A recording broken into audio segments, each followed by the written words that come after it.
네, 이렇게 화천대유와 그 관계사 투자자들은 성남시 대장동에서 큰 수익을 낸 것 외에도 경기도 곳곳을 돌면서 민관 합동 사업에 참여했습니다. 경제부 김진호 기자와 하나씩 짚어보겠습니다. 김 기자, 예. 이 화천대유의 분양 수익, 법적으로는 문제가 없다지만 이렇게 막대한 이게 어떻게 이렇게 몇몇 개인에게 돌아갈 수 있는 건지 의문은 여전해요. 그렇습니다. 화천대유 측의 해명 중 하나가 네. 계약이 그렇게 돼 있다라는 것이었는데요. 이런 사업에서는 민과 관이 서로 필요한 구조다라는 점을 좀 들여다봐야겠습니다. 네. 성남시는 민간의 자금을 원했고요. 민간은 빠른 사업을 위해서 성남시 같은 공공의 힘이 절실합니다.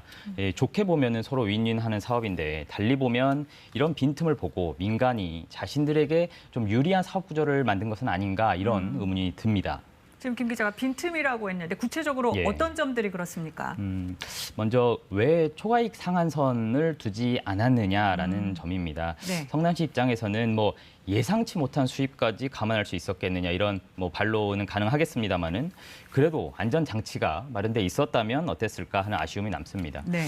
또 다른 거는 공공에게 유리한 계약을 짜면 민간 참여율이 떨어질 수밖에 없습니다. 그래서 개발이 좌초될 가능성 역시 빈틈의 여지가 있는 대목입니다. 그래서 이제 어제 9시 뉴스에서도 보도했지만 이른바 예. 이 대장동 팀이 성남, 안양, 수도권 이곳저곳을 옮겨 다니는데 이런 민관 합동 사업이 유리하다고 판단을 한 거겠죠.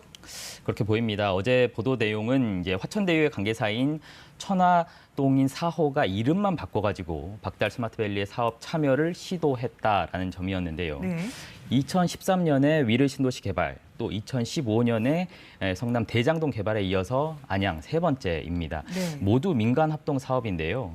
이러다 보니까 이른바 대장동 팀이 비슷한 구조의 사업만 따라다닌 것은 아니냐 이런 말이 나오고 있습니다. 다만 차이가 있다면 지금 말씀드리고 있는 안양 박달 스마트밸리 사업은 군사 지역을 개발하는 것이라서 초과 수익 제한 규정이 있습니다. 네. 그동안 이 사람들이 손 댔거나 손 대려고 한 사업들 역시 좀 들여다볼 필요가 있겠네요.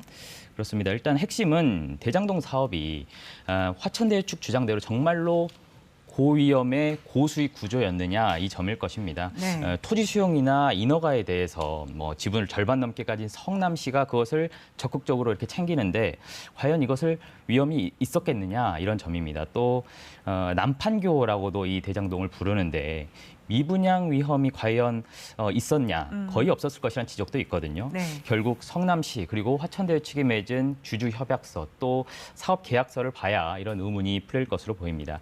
또 대장동 사업 과정에서 계속 언급되고 있는 주요 인물들에 대한 조사 역시 불가피해 보입니다. 네.